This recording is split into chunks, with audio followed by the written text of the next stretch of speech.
दादा दादी कहते थे। नमस्कार, मैं Ravikant Kashyap from my tax helper से आपका फिर से स्वागत करता हूं अपने चैनल में। आज हम एक ऐसे विषय पर विचार कर रहे हैं जो प्रोफेशनल एलआईसी एजेंट के लिए सामान्य रूप से महत्वपूर्ण है। आज का विषय है एलआईसी कमीशन, कभी किसी का हक न छीने। आइए शुरू करते हैं। आपने अपने दैनिक जीवन में देखा होगा कि एलआईसी एजेंट आपके पारिवारिक जोखिम कवर के लिए आपसे संपर्क करते हैं। यह एक सामाजिक कार्य की तरह है जिसके लिए उन्हें अपने प्रयासों के लिए एक छोटी राशि का कमीशन मिलता है।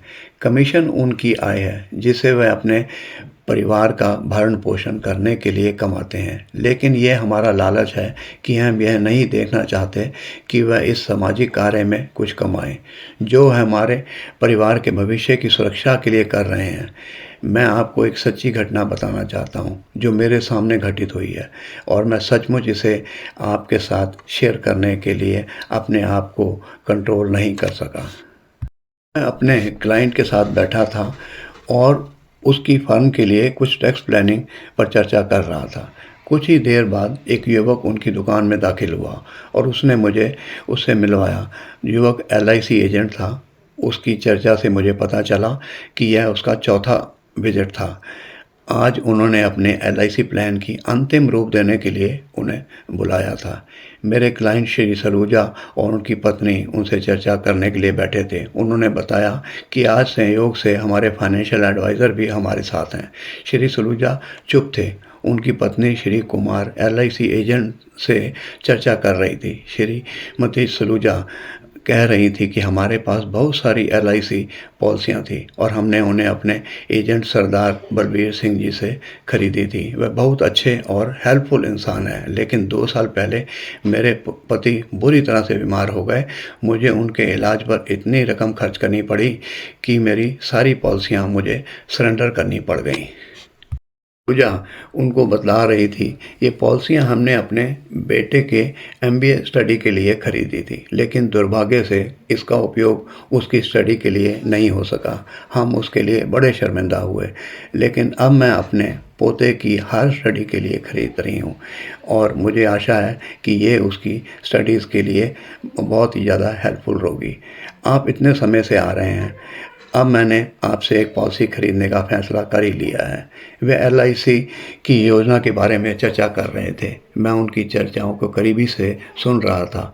वह अपने पति के लिए एक पॉलिसी खरीदना चाहती थी, लेकिन एजेंट ने उनके स्वास्थ्य संबंधी समस्याओं के कारण उन्हें मना कर दिया कि मिस्टर सलूजा की ये पॉलिसी होना मुश्किल है। तो मिस्टर सलूजा ने कहा कि ठीक है, मेरी पत्नी के लिए आप एक पॉलिसी कर दीजिए। उनकी पत्नी सहमत थी, लेकिन उन्होंने कहा कि पॉलिसी 10 साल से अधिक नहीं होनी चाहिए और मैं प्रीमियम जो था सालाना साल में एक बार ही पेमेंट करूंगी।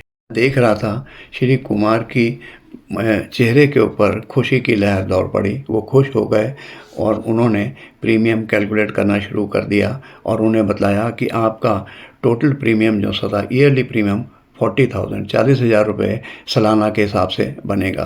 वह दोनों सहमत थे और श्री कुमार ने प्रपोज़ल फॉर्म तैयार किया। सभी डॉक्यूमेंट की फ़ोटोकॉपियाँ लेनी शुरू करी और श्री कुमार ने प्रीमियम राशि के चेक की मांग की।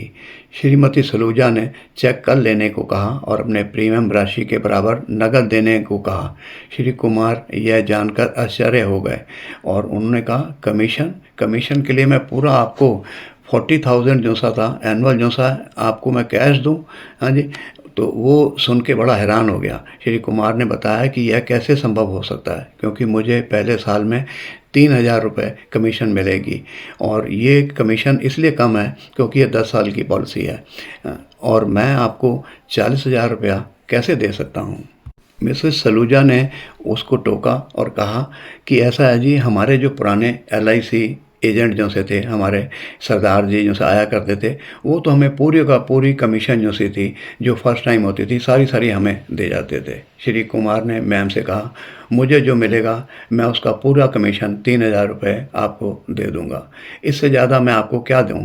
मिसेस सलूजा ने अपनी बात पर अड़ी हुई थी और इससे कम लेने के लिए तैयार नहीं थी।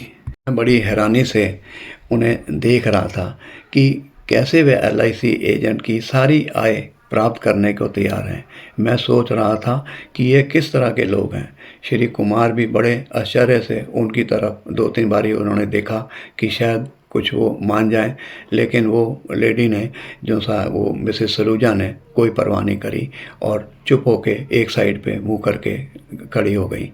तो अब वो एजेंट क्या करता? एजेंट ने चुपचाप अपना सारा सामान, अपना जो भी था, अपना बैग उठाया और धीरे से एक उसको गुड विशेस करके, थैंक यू करके और बाहर चल दिया।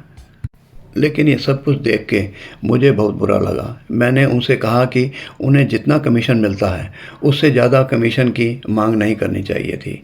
आप जानते हैं कि आप अगर आपको देने को तैयार हो जाएगा तो फिर भी वो आप उसको दिल से कभी भी वो उसकी भलाई या उसकी अच्छी जो सी भावना जो सी वो उतनी अच्छी भावना से आपको नहीं देगा। मैं कहता हूँ कि आपको अपने पिछले अनुभव से भी कुछ पता होना चाहिए कि आपने वह सब कुछ खो दिया जो आपने पिछले LIC एजेंट को दुखी करके दिया था।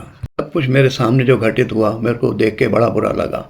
मैं उनको कुछ बोलना चाहता था लेकिन फिर भी मैं कंट्रोल नहीं कर सका और फिर भी मैंने उनको बोल दिया। मैंने उनको कहा, इंसान की संपत्ति दौलत है न धन है, उसकी संपत्ति तो उसका हंसता हुआ परिवार और संतुष्ट मन है। असली खुशी देने में है, छीनने में नहीं। हमें कभी किसी का हक नहीं छीनना चाहिए। वह हर बात समझते थे लेकिन उस विषय पर कोई चर्चा नहीं करना चाहते थे। मैं बहुत परेशान था और मुझे पता चला कि लोगों को कोई दिलचस्पी नहीं है कि कोई भी व्यक्ति अपनी सेवाओं से कमा सके, कुछ भी कमा सके। वो तो चाहते हैं जैसे भी हो, जितना भी उसने कमाया है सारा हम उससे छीन लें। एक LIC एजेंट एक सलाहकार है। वह अपनी सलाह के जो भी आपको सलाह देता है, कंसल्टेंसी करता है, उसके लिए आपसे कभी भी कुछ एक्स्ट्रा नहीं मांगता।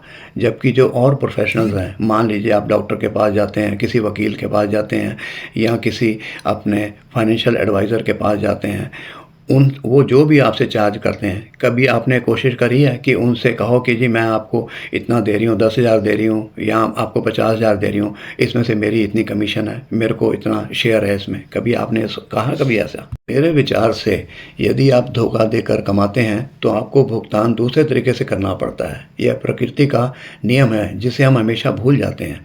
कृपया इस बारे में बात करें और कभी भी दूसरों के हिस्से की रोटी छीनने की कोशिश ना करें। यदि आपको यह पसंद है तो कृपया इसे अपने दोस्तों और LIC एजेंटों के साथ शेयर करें ताकि कमीशन शेयर करने की इस प्रथा को रोका जा सके और उन्हें लोगों को उनकी सेवाओं का सम्मान करने के लिए प्रोत्साहित करना चाहिए। यदि आपको यह वीडियो उपयोगी लगा हो तो इसे लाइक करें, इसने अपने दोस्तों के साथ शेयर करें और अधिक जानकारी के लिए जो और भी कुछ जानकारी है मेरे चैनल को अवश्य ही सब्सक्राइब करें और इसको लाइक करना ना भूलें। Thank you.